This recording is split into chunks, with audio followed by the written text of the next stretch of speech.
Oh, what is the Upskis, everybody? Welcome back to another episode of the GXHockeyCast. We're on episode 85. Jake Sanderson, how you doing? Of my little hockey show where once a week I go through all of the major news and what's happenings in the NHL, mainly focusing in on the Toronto Maple Leafs and the Calgary Flames, because those are my two favorite teams, but I will be talking about all 32 of the teams in the NHL on this podcast, especially on today's episode, since we're on the All-Star break.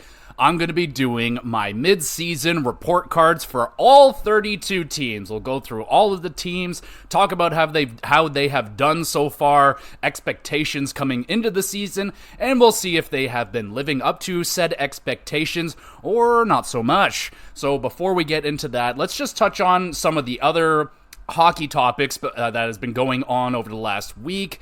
Still a little bit of hockey going on, so we will be talking about the Toronto Maple Leafs for a little bit, some Ottawa news, more not great news out of Columbus, and we got some suspensions to talk about, and a couple of players hitting 1,000 games this week. So let's dive into it. Let's go with the suspensions. So we have a couple of suspensions to talk about. Let's start with the lesser of the two, I guess. So New York Rangers, you guessed it, it's Jacob Trouba again. He gets a 2-game suspension on his hit. I forget who he hit. I think it was Dorofeyev or something in the Vegas game. Yeah, I mean, we know Jacob Trouba, a defenseman that has ridden the line of controversy his entire career. He's made a very good living being that kind of defenseman.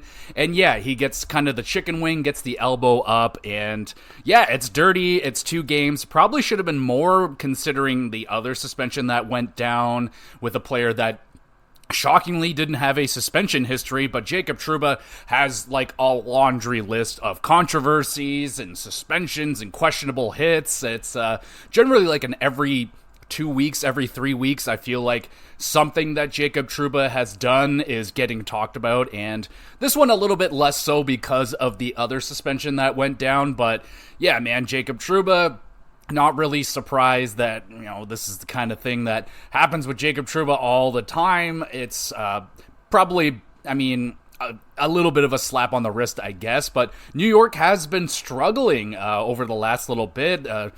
Kind of, I wouldn't say they're the Eastern Los Angeles Kings right now. I don't think it's gotten that bad, but they're getting down there. So New York has been struggling. Let's take a little bit of a look here at what's going on with the New York Rangers. They have had a pretty awful January, I must say. A pretty nice losing streak there, like 4 games.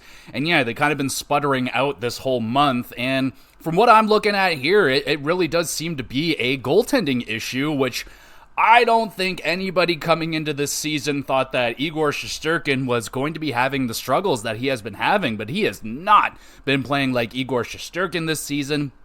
32 games played, 19 wins, 12 losses, 1 loss in overtime, rocking a 2.86 goals against, but it's the save percentage at under 900. It is currently an 899, so yeah, okay, it's like, that's bad. It's not, like, unplayable bad yet, but those are not Shesterkin numbers, and I don't really know what's going on. See, this is the thing with goaltenders. They're very hard to gauge. They can be superstars one year, and then they may not even be in the NHL the next year kind of deal. And I'm not saying that Igor Shesterkin is necessarily in danger of maybe having like a Cal Peterson or a Jack Campbell situation happening where he gets sent down and tries to find himself, but I don't know how much longer this is going to continue for Igor Shesterkin. I mean, it's only 1 season, and he could easily just rattle off a couple of shutouts over a 2-week period, and he can easily get that save percentage back up to the lower 900s, but yeah, right now that's it's pretty alarming at this point for the Rangers. I think there's still going to be a playoff team and everything like that, but they're going to need to start to stop the bleeding here and figure out what the heck is going on. And not only is the goaltending struggling with New York right now, but also more bad news is that Philip Hedl will be missing the remainder of the season, which is a pretty big blow to their offensive core. So that young gun line of Hedl, Lafreniere, and Kakko, oddly, out of the three, it seemed like Hedl was kind of the one that was starting to emerge, kind of having a little bit of a breakout, especially last season. I feel like he was playing very well. And yeah, concussion problems this year has just grabbed a hold of him, and yeah, it's been a really rough season for him trying to get back healthy. And then when he does get back onto the ice in practice, he suffers another concussion, and now he's done for the whole entire season. So really scary stuff. Like, head injuries are just so hard, again, to gauge because it's all over the map. Like, I don't know if any one concussion is necessarily the same. So I'm hoping for the best for that player. I hate hearing young players that, it's not over yet. It's not like his career is done or anything, but you don't want to see anything like that. I mean, we saw it recently with Nolan Patrick, young player, second overall pick, and injuries wrecked his career and he wasn't able to become the player that he was drafted to be. And hopefully that Heat will be able to come out of this, come back next season nice and healthy, and maybe all three of those guys will break out at the same time. Because Lafreniere, I mean, he had a little bit of a nice start to the season, but he's at 49 games now, 29 points and a -10. One of the few players that are a minus. He's one of the worst minuses on the team. A -10 isn't horrific, but it is an outlier when you're one of the few minuses on the team, and it seems like most of the minuses on this team, other than Nick Bonino, who got waived and cleared, he's like really the only guy that's a major minus like that. So Lafreniere kind of struggling again as a young player, hasn't quite gotten to that breakout level yet, even this season. I mean, probably on pace for about 50 points or so, nothing that we haven't seen out of this player so far. So yeah, definitely was hoping for an Alexis Lafreniere to pop out a little bit more, but I still don't know if they're really giving him the opportunities to become a superstar. Like, he is getting roughly 17 minutes, it says here, of ice time. Seems like a pretty good amount of time. The points just aren't coming right now. And then where's the other guy? Kakko. Oh man, I'm struggling to find his name here. There he is, Kaapo Kakko. Only gotten into 28 games so far this season, only 6 points. So, yeesh, I don't know, man. Like, does it get bad enough that the Rangers would look at maybe moving off of one of these young prospects? I don't know. I mean, I wouldn't move off of Lafreniere. I still think he would, even if he doesn't live up to that first overall potential, I still think he would, at minimum, become a solid top 6 player. Kakko, though, on the other hand, he may end up becoming like a solid bottom 6 player. I've heard numerous times that he has a pretty solid two-way game, so maybe that's what Kaapo Kakko is going to be turning into. But yeah, right now, Rangers going through it a little bit right here. Now, it's a long season. We know this. 82 games, a lot of games, and maybe right now the Rangers are just getting into a little bit of a lull, mid-season lull. The All-Star game is right around the corner, and maybe they're just fucking tired. So we'll see how the Rangers do when they come out of the All-Star break, but right now it's definitely been a rough January for them. And speaking of rough, I'm sorry to pile on to you Columbus Blue Jackets fans, but things just aren't getting a whole lot better over there. So Patrick Laine has entered the assistance program. I have not heard why, but I mean, I think just in general, being in Columbus right now, it's got to be miserable. Nothing has gone right for that organization this season. So I can completely understand why Patrick Laine may need to get the heck out of that situation right now. And he's already had like a pretty wild career, like a whole bunch of ups and downs with Patrick Laine. And sadly, at this point in his career, I would have expected him to be a much more prominent superstar. Like, when he first started with Winnipeg, he seemed like this young, just super fun player. He was going to be a goal-scoring machine and had some personality to him. And yeah, I mean, just kind of petered out a little bit. Now he's in Columbus, not getting a whole lot of attention, been struggling with injuries for a few years now. And yeah, I hope this is the thing that can really help Patrick Laine get back to that original Patrick Laine when he first came in, just all that confidence. And yeah, man, I want that Patrick Laine back. He's a really cool player, man. I really enjoy him. He's just one of the rare people that has a personality, and I'm hoping for the best for him, that he can come back and get out of that assistance program a better person. well, I'm not saying that he's in there because he's a bad man, but, just work on whatever it is he's got to work on. Take your time. It's not like Columbus is going anywhere this season, so take your time, Patrick, and get better. And then we have I believe his first name is David Jiricek. He's been making it known that he's not happy with the lack of playing time in Columbus right now. And Jiricek, a young defenseman prospect for them, and sadly it just seems like right now, by far there are defensemen playing on Columbus right now that aren't as good as David Jiricek, but David Jiricek has the two-way contract where he can get sent down and he doesn't have to deal with waivers, so it's kind of just a convenience thing. Nobody else that they have right now is I don't know how many of them would clear waivers if they wanted to move them down. I think that's what their fear is. If we move one of these guys down to bring Jiricek up, we're probably going to lose that defenseman. And it looks like Columbus is probably going to be making a defenseman trade here at some point. I've heard some things that they might be looking to move off of Provorov already, and maybe some other guys. I think Jake Bean might still be there. One of those defensemen that has a B in his name or something like that.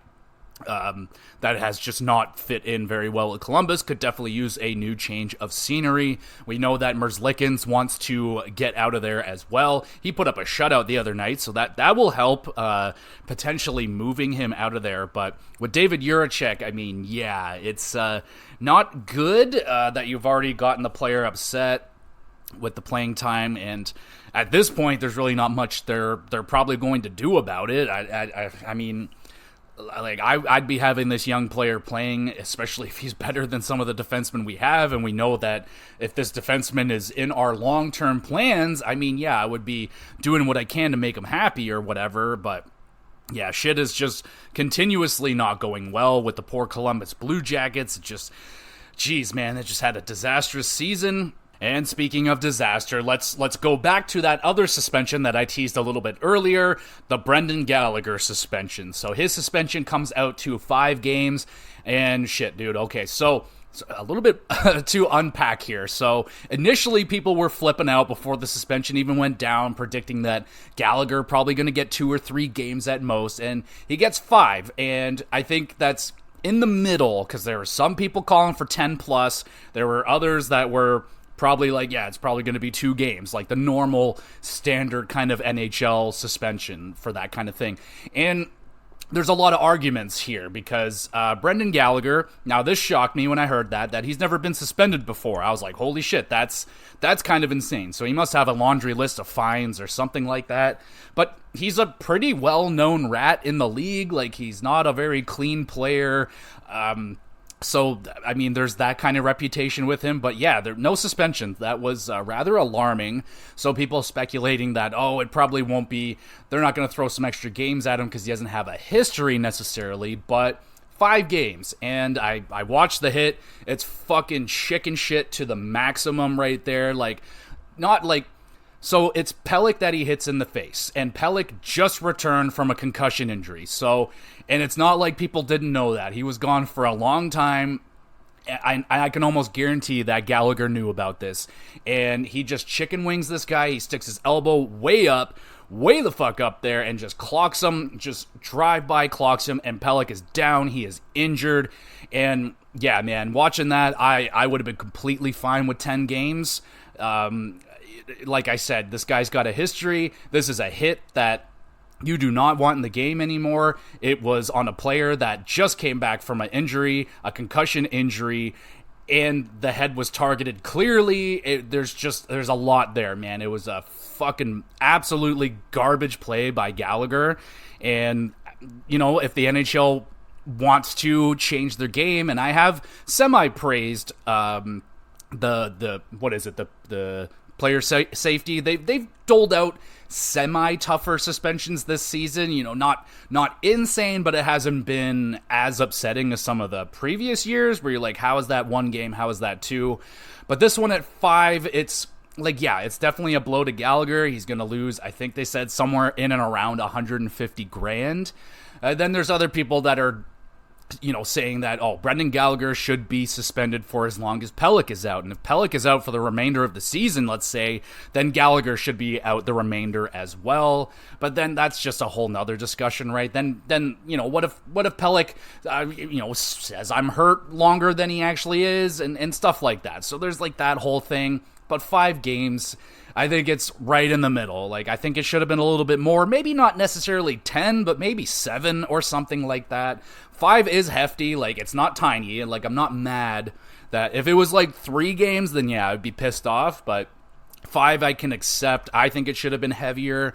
Curious to think what y'all think about that Gallagher hit. Just watch it and tell me that Gallagher had only intent to injure on that play. That's all that was on his mind, and I'm not impressed with that. That was absolute garbage. Hopefully Pelech is okay. Like, that's such a devastating injury for the Islanders, who were just trying to get it back on track after a whole fucking, coaching change and everything. Being down their 2 best defensive defensemen the whole season. They get 1 back, and he's out already. Like, fucking garbage right there. And, it's not like Montreal was heading to the playoffs or anything, so it's just completely unnecessary, and fuck you for that, Brendan Gallagher. Absolute garbage. So since we're kind of already down here in the dumps, let's do the little update for the 5 players that were named by the London police to come in and surrender. So update on that now is... as of right now, I believe Formenton is the only one that had surrendered himself to the police, and now all 5 of the players named, Dubé, Carter Hart, McLeod, and Foote, they have all been charged now officially, and that's basically all I really know. I'm not a lawyer. I'm not that guy, but I don't know where we go from here. Is there jail time put to this? Are we waiting for a trial?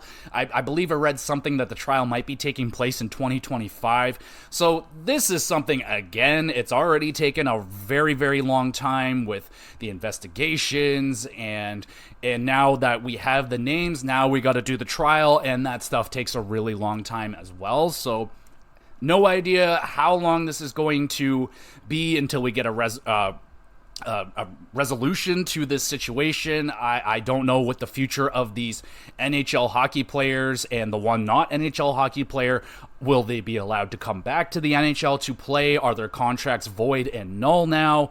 What happens? So these are all the things that I imagine we're going to be finding out very slowly, but as of right now, all these men, or at least Formenton, I know that he came out and said that he is maintaining his innocence. He reported to the police because that's what he was supposed to do. He's not admitting guilt.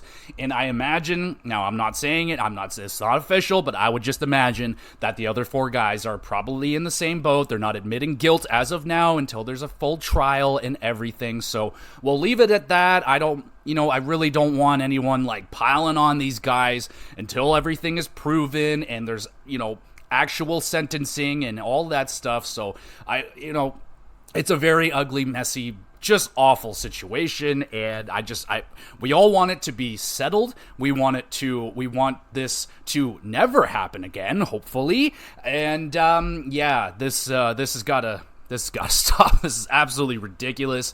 And so I'll keep my ears and eyes open, I guess, on this story and see where it's going. But yeah, there's a lot of unanswered questions, and it's going to be a long time, I think, until we get more answers on that.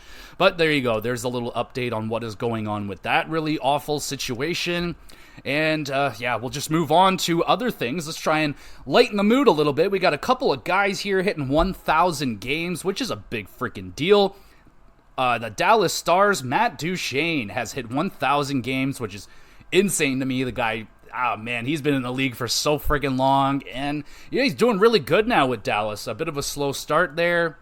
I remember everyone was raving about that signing for Dallas, like, getting him for $3 million, and like I said, didn't start out great, but now he has just been killing it with the Dallas Stars, so that's great. Hitting 1,000 games, also great. And I like Matt Duchene. He's a pretty fucking good player. Like him.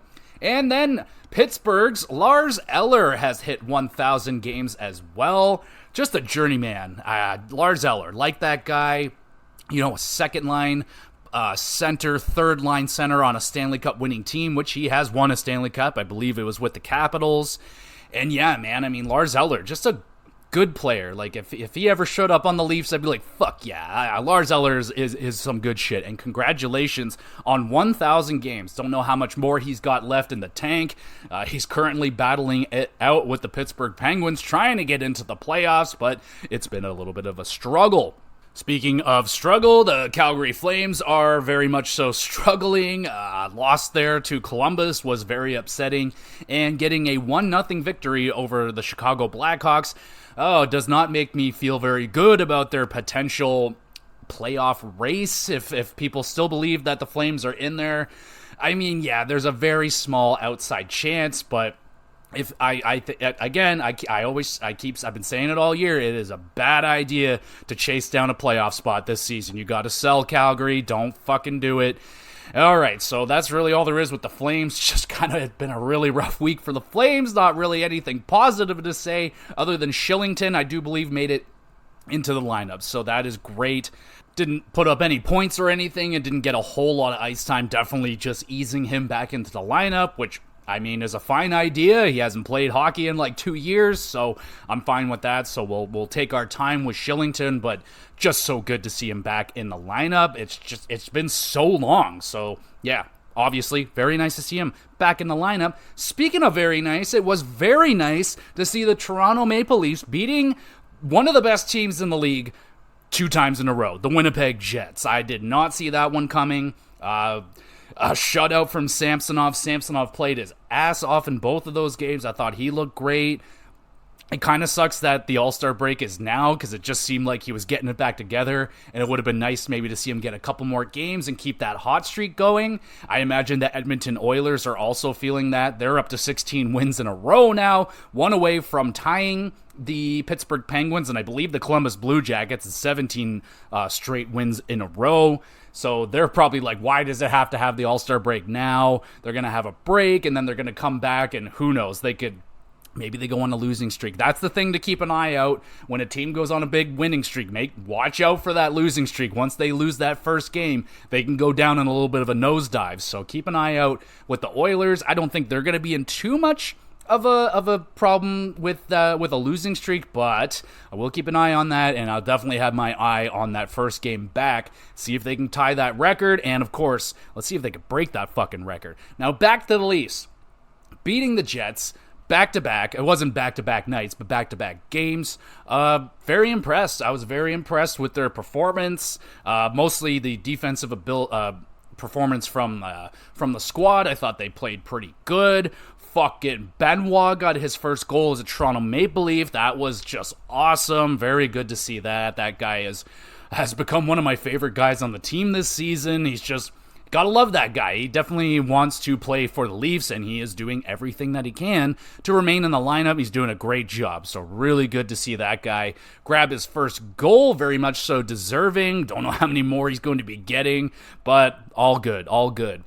And then the little thing with Samsonov trying to give Matthews the little belt that they give out for like their player of the game or whatever, and Matthews giving it right back. That's nice. You know, I saw the videos. It was good. Like, Matthews like, nah, bro, like, are you kidding me right now? But yeah, that's nice. Good team bonding. And yeah, that was pretty good. So pretty good week here for the Toronto Maple Leafs. They're heading into the big All-Star game weekend in Toronto, and there's, 4 of them in the event. So yeah, it's going to be a very Toronto/Vancouver heavy All-Star game and skills competition. I believe I'll probably check out the skills comp just because there's $1 million on the line. So we'll see what the players are going to be bringing at that. I would watch the draft. That should be a lot of fun. I believe they are doing a draft again. They should never have stopped that. It's a ton of fun, and it creates a lot of really good, funny moments. Sadly, with Phil Kessel, but it's Phil Kessel, so it's okay. And then the game, I have no intentions of watching the games. The All-Star games always suck ass. Only maybe the John Scott was like the last one that I watched that was actually pretty good. And yeah, so that's going to be going on. Let me know if you're going to be checking out that All-Star festivities this weekend. For me, it's mostly just going to be like a break from the hockey. But yeah, I will say there is a slight interest in this $1 million skills competition. I have a little bit of interest there with that. Speaking of interesting, just one more thing to touch on. Two more things, actually, to touch on before we get into the report card time. Now, there are some rumblings going around with the Ottawa Senators that Jakob Chychrun is potentially on the trade block. And, yeah, I mean, they could get something for him. I would imagine maybe at this point in time, Ottawa, they'd like to keep him, but he's probably going to want a shitload of money that they're more than likely not going to be able to give him. I feel like they brought Chychrun in to help with these couple years that they had him, or going to have him, to help him get into the playoffs and maybe do some damage there. But yeah, this season for the Ottawa Senators has been a absolute disaster with an explanation point or three. And yeah, so Chychrun's name has gotten out there. Not sure if they will move him, but there should definitely be some teams interested in him. He's still got a nice cap hit, and he's played well for the Senators. I feel like he was I liked the addition. It made a lot of sense at the time. It's like, all right, Ottawa's like right at that cusp where it's like, we need to start adding like pieces. We have all the prospects and all that shit that we need. Let's start adding some pieces that we really need. And Chychrun was a really good piece that they added, but he could be out the door. So we'll keep an eye on that one. I know the Sens were pissed off that got out, but that kind of shit generally always gets out unless you're in New Jersey and you got Lou Lamoriello. And also, I guess I should touch on the Chris Tanev thing with Calgary. For some reason, there's a connection with Chris Tanev and the Ottawa Senators. Ottawa interested in Tanev's services because he's an older defenseman that could bring some stability to a younger defensive core, but at this point in Tanev's career, he would probably want to go to a contender, and why would Ottawa be spending assets to bring in a 34-year-old injured defenseman?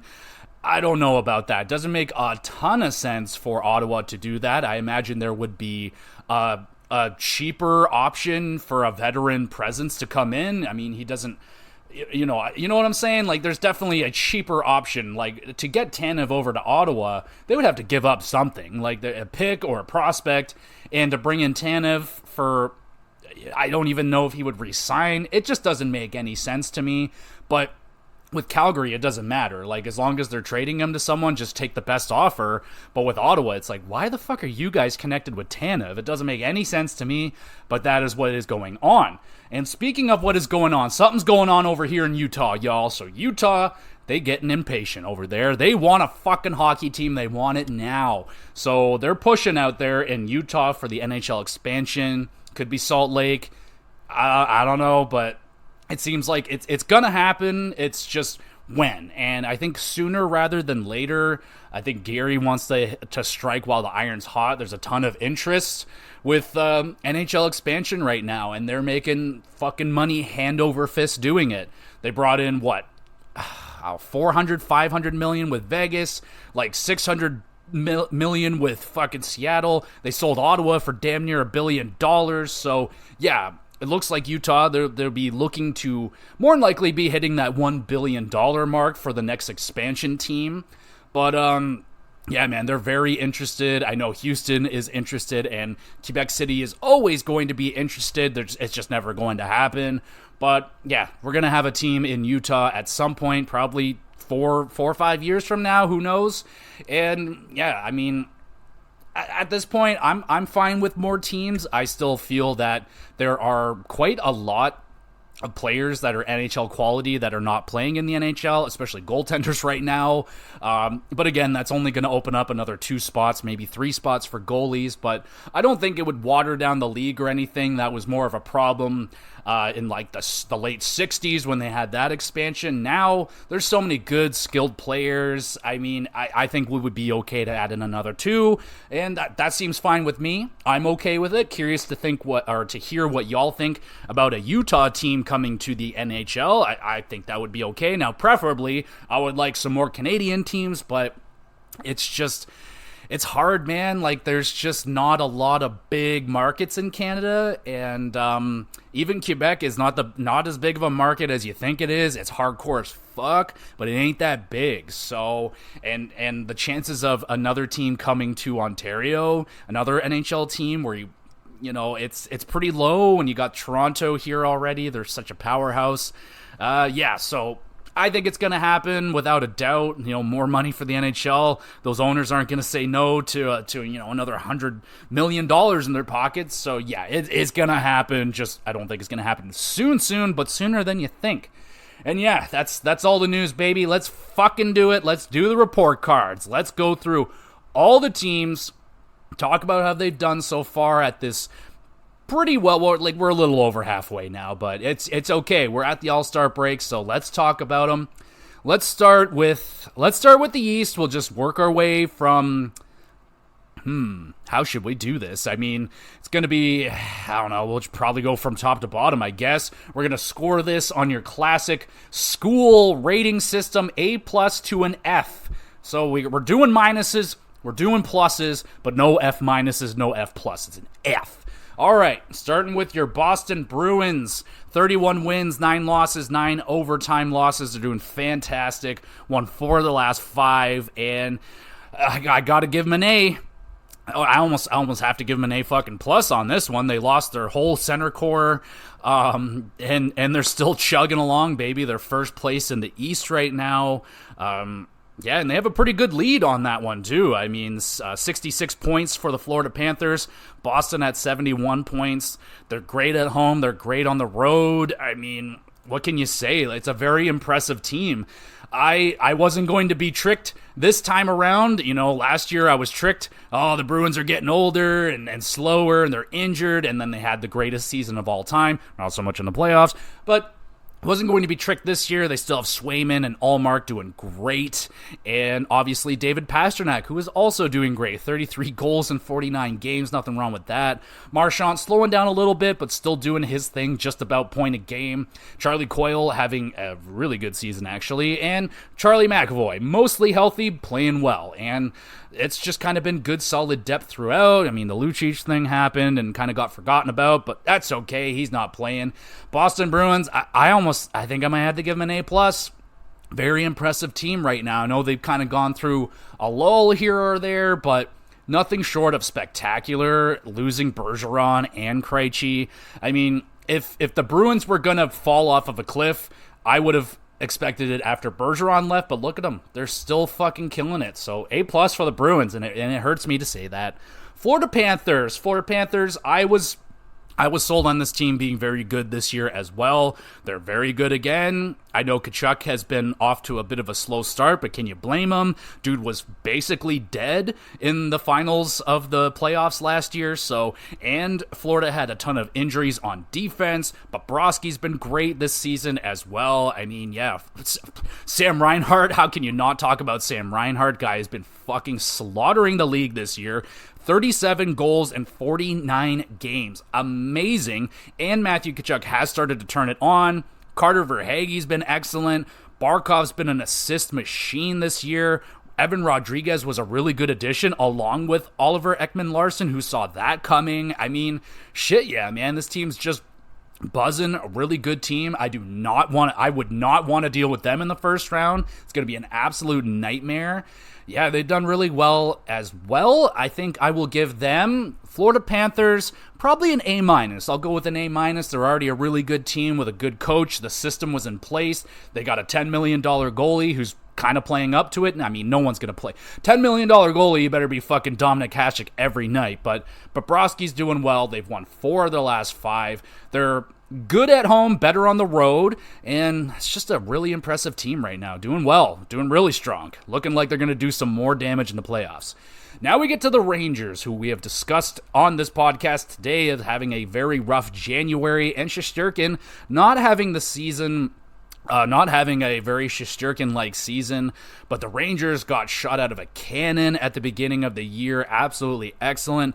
Panarin going off on a huge point streak to kick off the year. He's back in form. Jonathan Quick all of a sudden just found his game again. He's trailing off a little bit, which is to be expected. He's like 300 years old now in hockey years. So if Igor can get it back together, they're going to be in really good shape. But it's just a good-ass team, man. Adam Fox is getting it done. Kreider's scoring. Panarin's going nuts. Trocheck is an excellent second-line center. Very underrated. It's just they got to get those young kids going. Like, if Lafreniere and Kako can fucking figure it out, that's going to help them a lot in the long run. Blake Wheeler was a solid-ish addition. You can't really complain with, I know he hasn't put up very many points, but he's making league minimum, so you can't really rag on him too bad. It's been a pretty decent season so far. I think with the shitty January, I'll put him at a B right now. It's been a good year, but it's definitely been trailing down. They got to step it back up right now. Then we go to the Carolina Hurricanes. There's definitely been an up and down season. Mostly goaltending has been their issue. It's been getting better. But, they had a rough start to the season. They had a really rough road trips. And, it seems like now everything's starting to even out a little bit, at least in terms of forwards anyway. Now, goaltending, it's still a fucking carousel. They've had 5 different goaltenders play for them this season. We have no idea when Frederik Andersen's going to be making it back. Antti Ranta was at one point the worst goaltender in the league. He got sent back. He got sent down. He's back up playing okay. They got Spencer Martin now. They picked up on waivers, and Peter Kochetkov all over the map. He's great one game, terrible the next. So it's been a real roller coaster ride in terms of goaltending. Offensively, pretty fucking good. I mean, Aho is having an excellent season. Seth Jarvis is having a breakout year. Michael Bunting was a great addition in the offseason for them. Definitely not been getting what you're looking for out of Necas and Svechnikov. Svechnikov dealing with a lot of injuries this year. Now, he does have 30 points in 29 games. That's great. But slow start, got injured, came back, was on fire, and now he's injured again. So we'll see what Svechnikov comes back after this injury. But Martin Necas has been fairly disappointing for, I would say, up until the last week or so. He's been pretty fucking all around disappointing. And defense is great. I mean, you got so many good freaking defensemen on this team. I know Tony DeAngelo hasn't been necessarily awesome. Neither has Orlov. He hasn't been that Boston Bruins Orlov, but Carolina is looking really dangerous right now. And considering that they're as good as they are, I've been forgetting to say the records, but 28, 15, and 5, second place in the Metro. With the goaltending that they've had to deal with, I mean, it's pretty fucking good. I'm going to give them a B. I think they've had, obviously it's the goaltending that's holding them back right now. Their best goaltender is Peter Kochetkov, and he's got a 900 save percentage, which is shocking with this defensive core in front of them. So if they can get the goaltending figured out, and if they can add or find someone on this roster that can become that game-breaking goal scorer for them, like Svechnikov has shown flashes that he can, but same with Necas. It's just like they got to take it and go with it. They got to become bona fide 40, 45 goal scorers for this team to, I think, make it to the cup. Like, they're always going to be a contender, but I don't know if they can win that cup without a fucking super-duper star, which I know Aho's really good, but we'll see. We'll see. Carolina having a good year. Who's next? Who do we got? Who we got? Come on, internet, load. Oh, okay, I was on the wrong thing. Tampa Bay Lightning, who have been coming on, baby. They're past the Toronto Maple Leafs now. 5th place, 50 games played, 27, 18, and 5. We know that they came into the season without Vasilevsky for the first 20 games or so. He came back a little bit early, not playing like Vasilevsky, but Tampa Bay is starting to play like Tampa Bay right now. And we should be scared about this. We should absolutely be scared. Kucherov is, I don't think he's ever went away, but Kucherov is just destroying the league right now. He has got 85 points in 49 games, 32 goals, crushing it. Now, there is a big concern with Tampa Bay, with the minuses on this team. I've talked about Steven Stamkos. As of this recording, he's a minus 17, and he has 47 points in 47 games. So that's a glaring issue. Nicholas Paul, a minus 18. Sergachev, a minus 15. So they got problems on this team defensively. Obviously, not having Vasilevsky is hurting them. They're 23rd right now in goals against. Thankfully, they got the best power play in the league. Thank you, Kucherov. But, Tampa Bay, I can't say it has been the most clean season, but they have definitely been ramping up and looking a lot more like Tampa Bay right now. Vasilevsky, under a 900 save percentage right now, so he's pretty much in the exact same boat as Shesterkin, two of the highest touted goaltenders in the league, both under a 900 save percentage right now. I would bank more on Andrei Vasilevsky getting those numbers up over Shesterkin, but both should be able to do it, you would think. And Tampa's looking good right now. I will give them, with all the things, I mean, considering that no Vasilevsky at the beginning, and they're using Jonas Johansson, who did pretty good, not great. He did his thing. I think I'll go with a B- for right now. They are dealing with that Steven Stamkos situation. He's still looking for a contract extension. They got Mikhail Sergachev, who looked like he was taking over for Hedman last year. He's struggling a bit this year, but thankfully Hedman's back to being Hedman this season, so that's really good. The Tanner Jeannot thing has just been a fucking nightmare. He's got 12 points in 41 games, a -11, so that continues to not look good at all, but Tampa is Tampa. I think they're well on their way to the playoffs, and I think they're just going to keep ramping up. So Tampa Bay, watch out. They can have a very nasty back half. Now we get to our Toronto Maple Leafs. 47 games, 25, 14, and 8. I will say this has been the least engaged I've been with a Leafs season in a while. I am very much so just not feeling this year, just because I'm all about the playoffs at this point. It's great that, Matthews, Marner are breaking some of these franchise records and climbing up and all that. That's great. And Willie having a fucking career season as expected. When it's time for him to make his money, he's going to play out of his mind. And now that he has the money, he's not playing so good, but he's got 61 points in 47 games.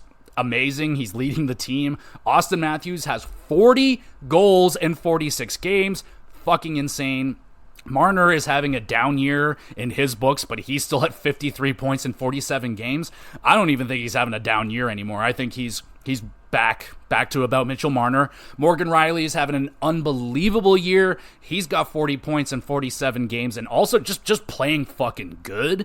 John Tavares. So John Tavares, he's struggling right now. He hasn't scored any points in a long time.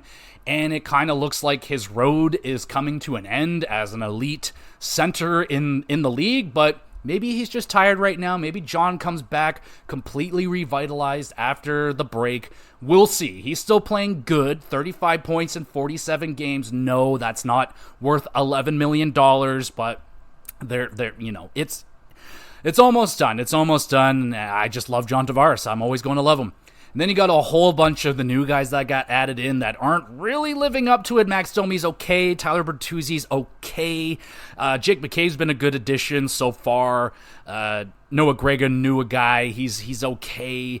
Bobby McMahon's played pretty good this season. John Klingberg was a disaster. We'll just pretend that never happened. Simone Benoit's been an excellent addition. Ryan Reeves, not so much. It's been great to see Joseph Woll. He came into the net this year. He looked really, really good, and now he's been gone for fucking ever. I don't even know if this guy's ever coming back at this point. Ilya Samsonov's been a roller coaster, but he's trending upwards. Martin Jones arguably has saved the season for the Toronto Maple Leafs. But overall, for me, it's been a disappointing season. The Revo thing just didn't work out. The team's still, it's always a slight improvement. They're a little bit tougher than they were, but, the defense still isn't up to snuff for me. McCabe has been a nice addition. They still don't have a big guy back there. They're still missing some of that snarl up front. I'm still not seeing a team here that can win a Stanley Cup. Not the way that the team is made up, and they basically doubled down on this plan of paying three guys 50% of your cap space, and it hasn't gone so good so far. So my optimism with the team is fairly low, even though it's been a decent season. They're winning. I'm not in that boat that it's going to be a 100% this team is making the playoffs, because they're very inconsistent. I think I've seen maybe 4 complete games from this team, full 60 minutes, put in a full effort for the whole entire game, maybe 4 times at best. I might be pushing it there. So that's the kind of thing. You're just not going to win Stanley Cups the way that this team is playing right now. But it has been fun watching Austin Matthews score at will. It's pretty enjoyable to see that. Other than that, man, it's just been a little bit just disappointing to watch this team this year. Penalty kill sucks. I mean, goals against is still pretty high. They're 21st in the league. They're scoring, which, I mean, has always been a thing for a while now. The team can score, obviously, with the guys that they have. Their power play should be better with the skill that is on this team. But I'll give them a B. I don't even know if I want to give them a B minus. I might go C plus just because it's been rather disappointing. Like, Treliving has not been doing a very good job so far. The William Nylander contract does not make me happy, but you know, their hands are honestly tied. There's really not much the Leafs could have done with it. I mean, it's just, of course, he's going to have a career year this season when they got to pay him. That's just how it goes, and they didn't get a good deal on him. It's just going to be, at best, it'll be like it was okay. It didn't hurt them, but it wasn't something that's going to help them win a Stanley Cup in the long run. So I'll go C+. I'm not really happy with the Leafs season so far. And yeah, they're 6th place in the division or in the East. They're third, fourth in the Atlantic. So yeah, man, this team should, like, they had an opportunity to easily take first place in their division, and they're not doing it. So C+, I'd maybe even drop it down to a C. Detroit. So Detroit definitely trending in a good direction right now. We're looking at a 26-18-5 record, 5th place in the Atlantic right now, but they're trending upward. They're doing really good. They had a great start, and they've pulled out of that 3-team race between Buffalo, Ottawa, and Detroit, of the 3 teams up and coming that should make it into a playoff spot. And honestly, I thought Detroit was the weakest of the 3, and here they are. They're the strongest playing team of those 3 this season, and it's been pretty all right, man. It's been not bad, you know, adding in Patrick Kane. I know he's injured, and it's been way better than I expected. Like, he put up way more points than I thought. Alex Lyon has been saving their season with a .924 save percentage.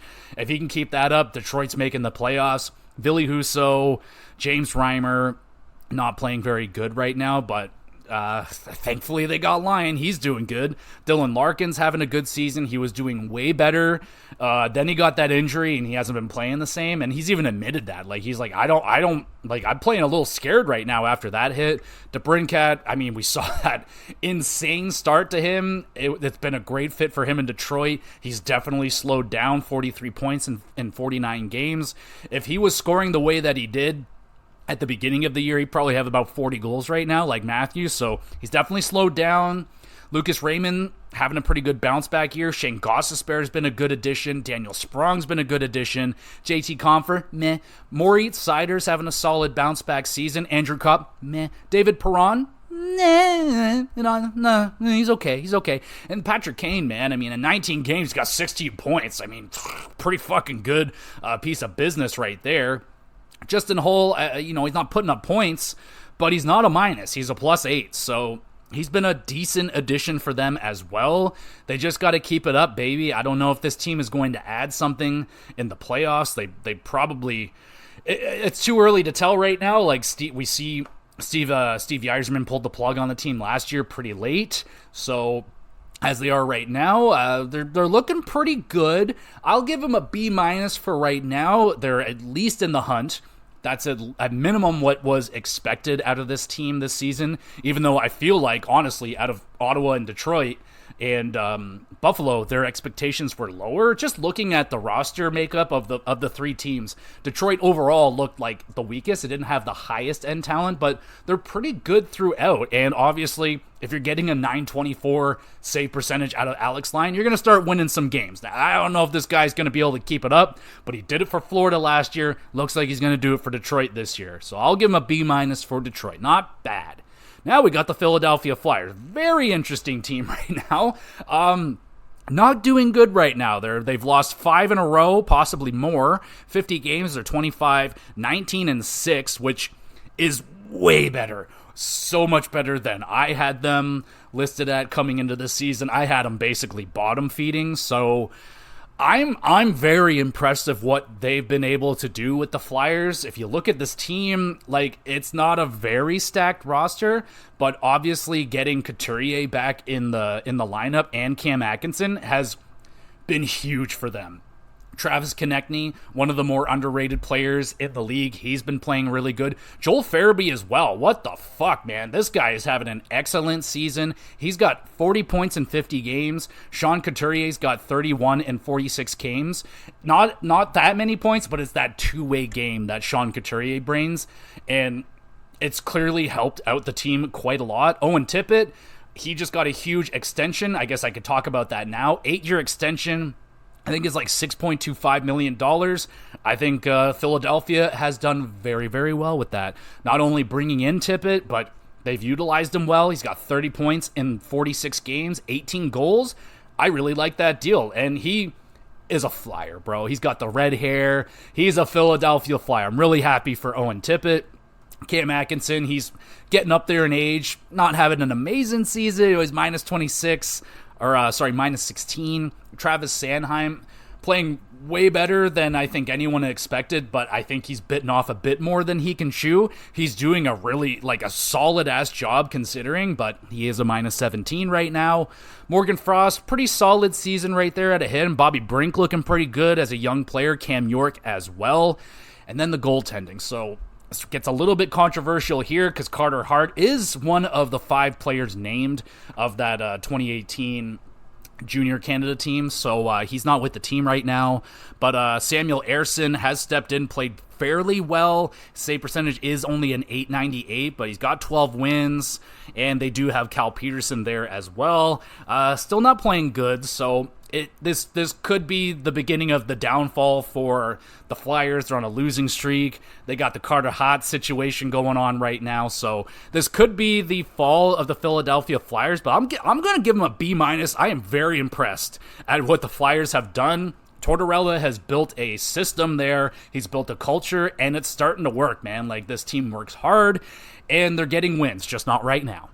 Now we move to the Islanders. So, they've been kind of struggling a little bit over the last couple of years after their back-to-back third-round appearances in the playoffs. Currently 2017 and 12, fourth place in the Metro Division. Just recently fired their coach and brought in Patrick Waugh. So obviously things are not going quite the way that they would like to, and I think that starts with Ilya Sorokin, who has not been playing like Ilya Sorokin this year. And again, that might be my fault because I drafted him in fantasy and I'm a jinx, but 909 save percentage, still really good, but not for Sorokin. He's just playing a lot, man. He's playing a shitload, facing a shitload of rubber.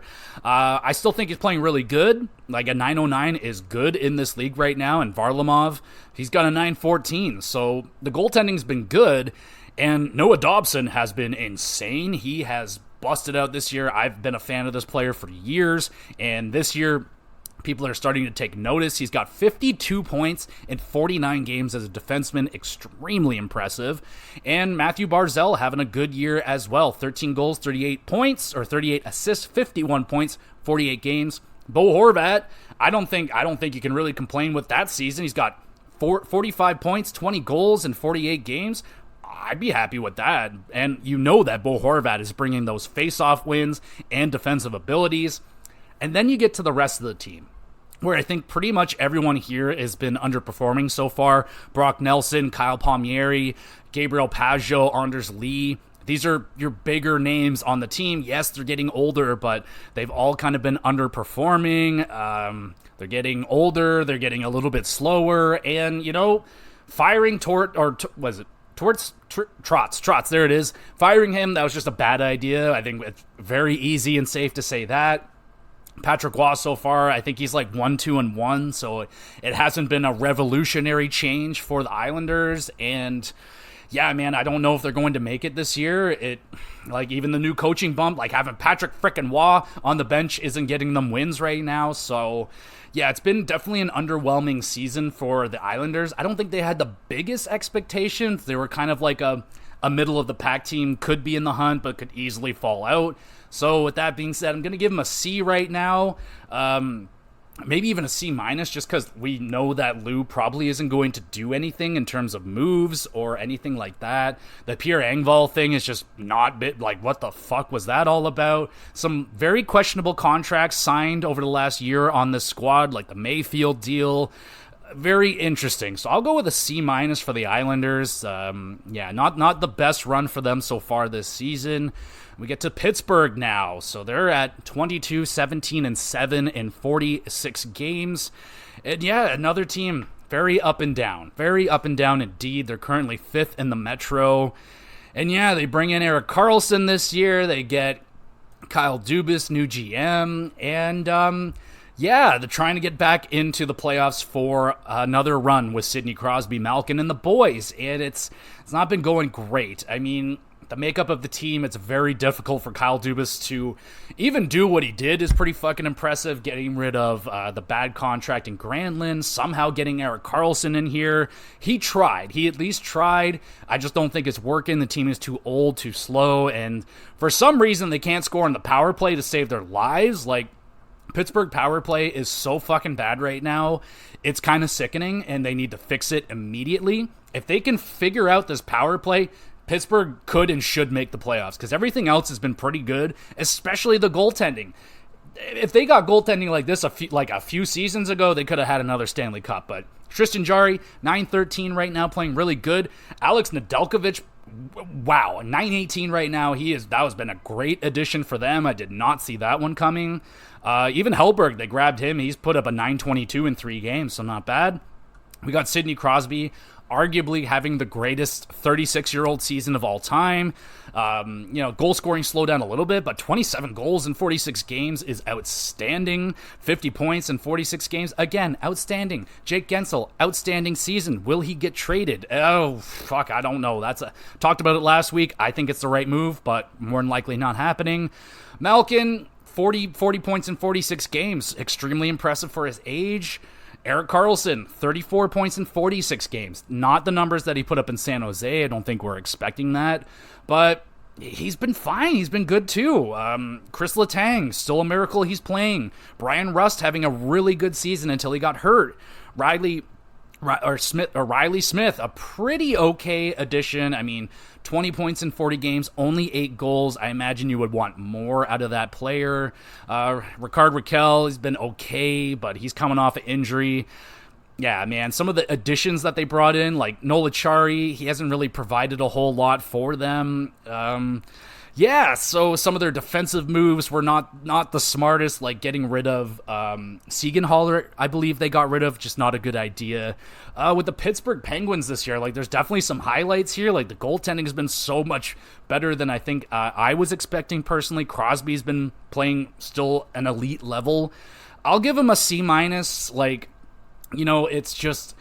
It's a tough position to be in because you got Crosby on the team. Like, if I was in the video game, I don't have a heart, I would have traded Crosby away. I would have traded all these dudes away. Like, there's no fucking way I'm giving a 6-year extension to a 38-year-old guy. It's just not happening, but it's what they kind of have to do. It's a really, really hard thing to manage, and I think Dubas is doing an okay job, but yeah, it's tough, man. It's tough. They got to figure that power play out. New Jersey. So this has been a pretty disappointing season for the New Jersey Devils so far. Obviously, they're currently 6th in the Metro, and they had a huge breakout season last year. Made it to the playoffs for the first time in a long time.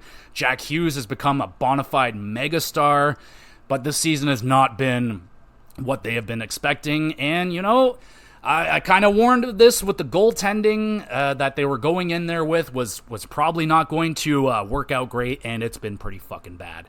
Vanacek is arguably unplayable this year at an .886 save percentage, just bad. Akira Schmid, not much better at an .893, and they got Nico Dawes at an .895. Now, these goalies have played 29, 15, and 8 games respectively, and yeah, not one of them has been very good, and that's definitely been hurting the New Jersey Devils a lot. So their goals against, they're currently 29th in the league. Their goals for is 9th. Their power play is 6th. And their penalty kill is 20th. So clearly it is a goaltending problem that they're dealing with. Really nothing new here with the New Jersey Devils. That was the problem the 3 years prior to them making the playoffs. They just needed a goaltender, and they need a goaltender again right now.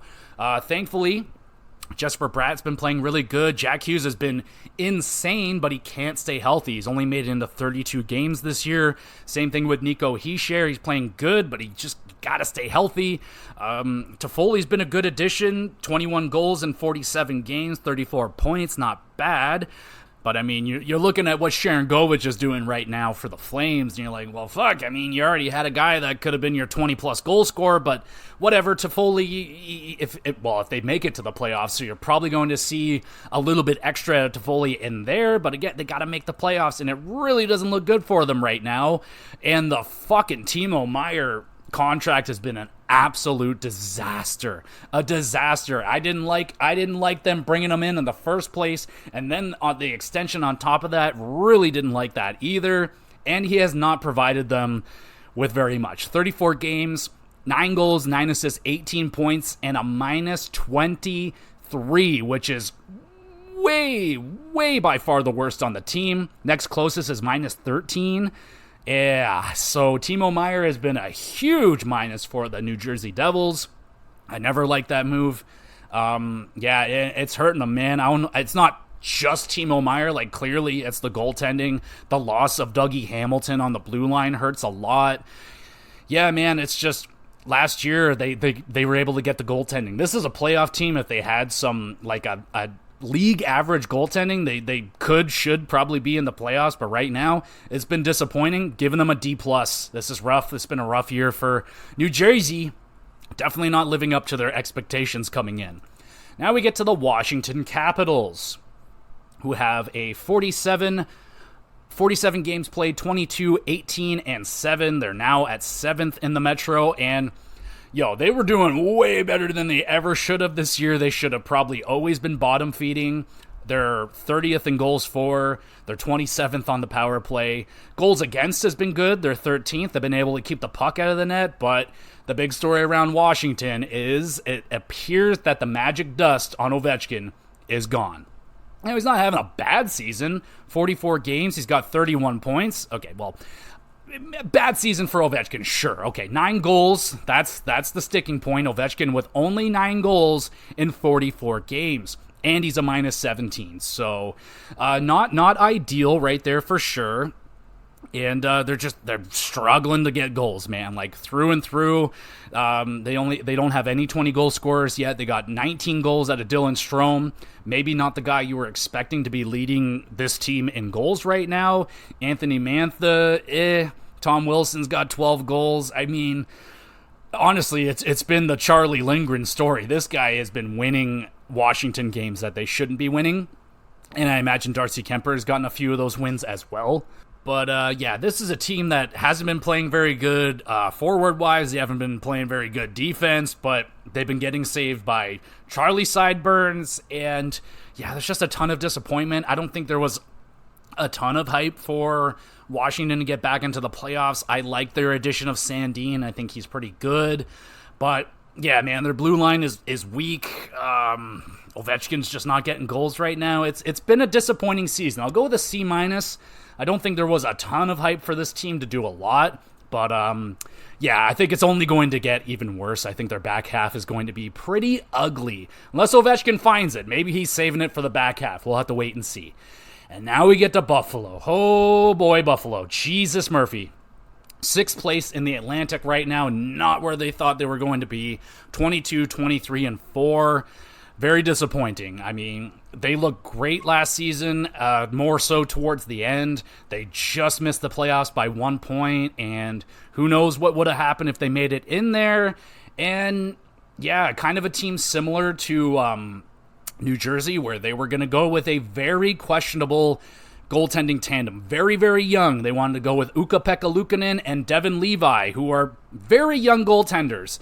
And it hasn't worked. It's not bad. I mean, it hasn't been a complete failure. Ukko-Pekka Luukkonen has gotten his game together a little bit. He's been playing better lately.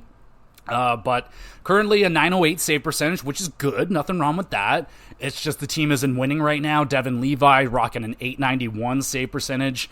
Not ideal, not what everyone was expecting, but he's so young. Like, you can't expect a young goaltender to carry this team all by himself. So I'm not incredibly surprised that Devin Levi hasn't changed the world for the Buffalo Sabres. I think that was just way too much pressure to put on him, but Ukko-Pekka Luukkonen's played fine. Eric Comrie, just absolutely no. I'm sorry.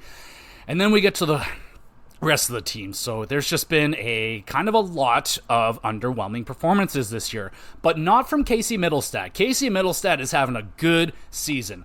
42 points in 49 games, 12 goals, 30 assists, plus 9. Good fucking season for Casey Mittelstadt.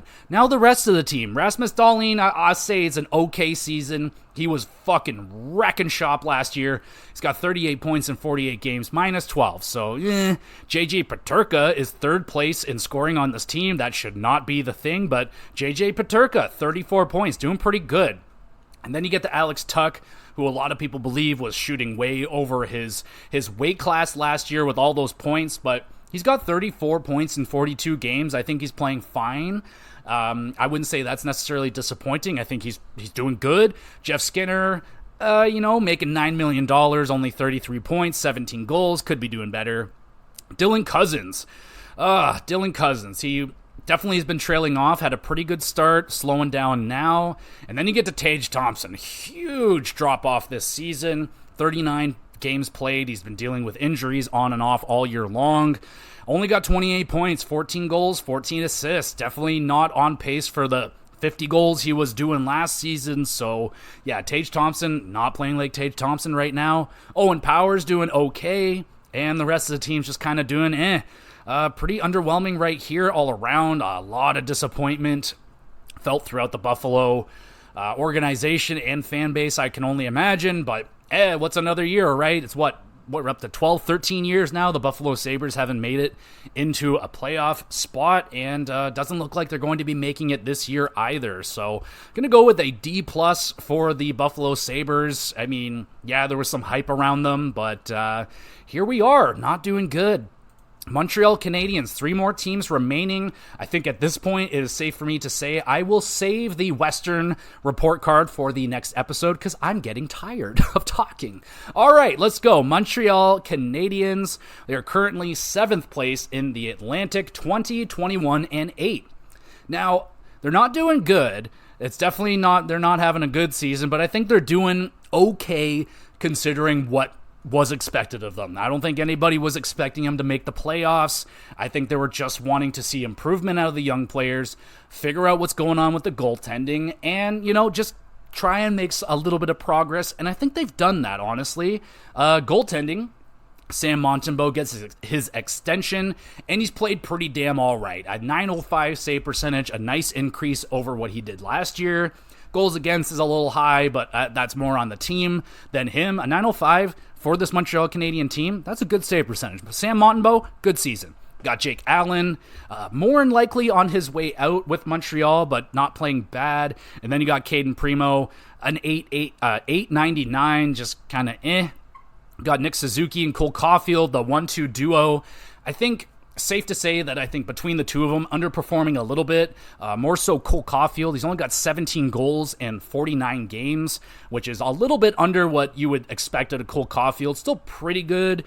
Nick Suzuki, a little bit under, 42 points in 49 games. A -16, which don't really want to see that out of Nick Suzuki. He's known to be one of the better two-way forwards. But yeah, and then you got Uri Slafkovsky, first overall pick of the Habs a couple of years ago. He's got 20 points in 49 games. He's not blowing the fucking world away, but kind of having a similar season from what I'm hearing to Quentin Byfield last year, where he's playing good, he's getting minutes, he's getting top 6 minutes, he's getting power play, he's playing well, he's doing the right things. It's just the points aren't coming just yet. So we're gonna have to be a little bit more patient with Uri Slafkovsky, but I think this player is going to turn into a solid, good top 6 player. I'm having an okay year, -16. Then everyone else, Brendan Gallagher, rough season. Josh Anderson, really fucking rough season. Alex Newhook, not bad. He's only gotten to 23 games. One of the new guys, 13 points, okay. And then some of the younger players, Justin Barron, Caden Cooley. Trying to look for some Jordan Harris. Is that one of those younger defensemen that they have? Some of the younger guys. Arbor Jacki only gotten to 19 games so far. That sucks. Kirby Dach, that was a huge, very early blow to the Habs this season. He only got into 2 games before his season was shut down, which fucking sucks. Honestly, I think the Habs, they've been in more games than I was expecting. They're putting up more of a fight than I'm expecting. Still not a good season. I'm going to give them a C+. I think not too bad, honestly. If they can bring in something decent for Jake Allen, see what they can get there.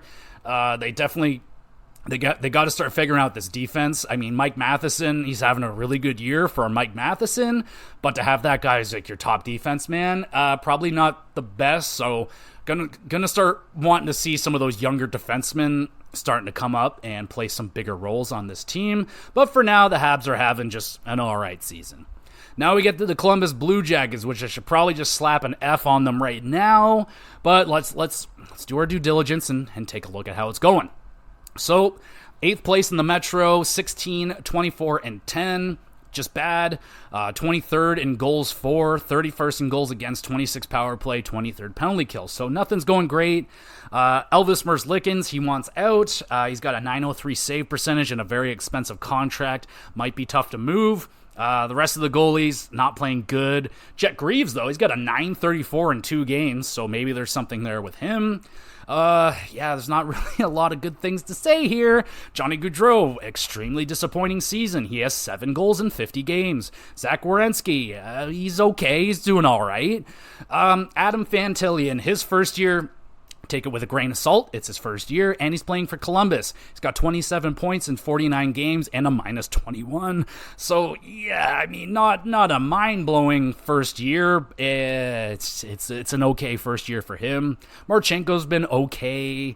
There's really not a lot of good things to say here. And I mean, come on. They hired Babcock. Columbus, you're getting an F. Come on, smarten up. And last but certainly least is the Ottawa Senators. Oh my goodness. We just slap an F on them right now, here and now, or what are we doing here? Let's see. All right, we'll do the stats. 19, they're 8th in the Atlantic, of course. 19, 25, and 2 is the record. Goals for, they're actually 11th, so they're scoring goals. They're letting in a lot. They're not scoring much on the power play, and they've got a bad penalty kill. So, and goaltending has been rough. Korpisalo has not been what they were hoping for when they threw all that money at him, rocking an .888 save percentage right now, 11 wins and 32 appearances. Not good enough. And he's been, very frustrated in his play. Almost every time I see him, he's very upset. So that hasn't been good. That's been a miss for their addition. Timmy Stützle, he's got 47 points in 46 games, but only 11 goals. I was expecting a lot more out of him. So not bad. He's just not been Timmy Stützle this year, honestly. Giroux's having a good year. Tkachuk could be playing a bit better. Drake Batherson's having a pretty good run. Vladimir Tarasenko's been actually a pretty decent addition. It just made no sense. Jacob Chychrun, he could be getting traded. Josh Norris not really having that good of a season. Only 24 points in 39 games. Jake Sanderson had an unbelievable start, and then he slowed the fuck down, but still pretty good. I mean, 7 goals in 46 games. That's pretty damn impressive right there. 24 points. Thomas Chabot's been injured. There's been a ton of fucking issues with this team in and out of the arena. New management, new coaches. It's just been a fucking nightmare. They're still trying to find a place to play. And I don't know. Is it an F?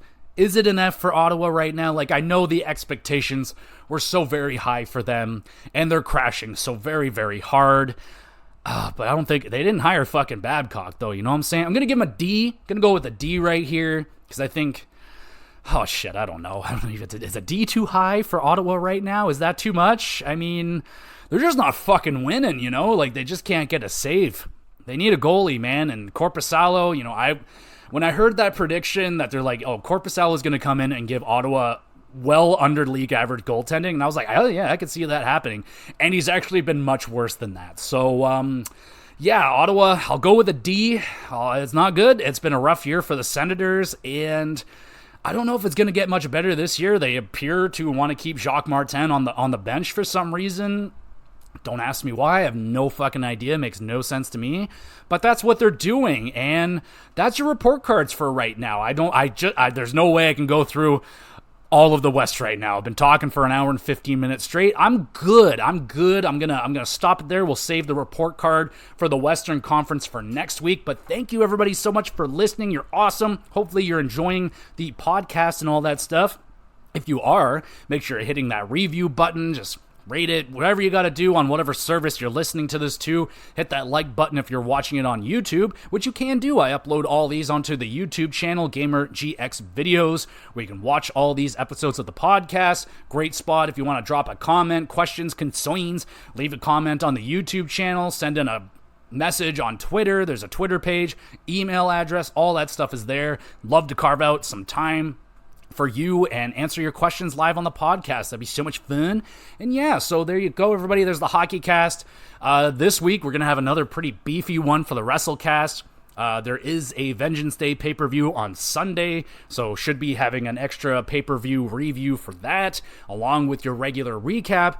And in terms of the GamerCast this week, I'm edging towards the Dave the Diver review. Just finished it off the other day, so probably going to be doing another modern review for the GamerCast. But if you would like a list video instead, just send in a message and I could pop out a list video, no problem. So there you go, everybody. Hopefully you're having a good day and all that stuff. Thank you again for listening, and we'll be back again with more GX Plus Cast.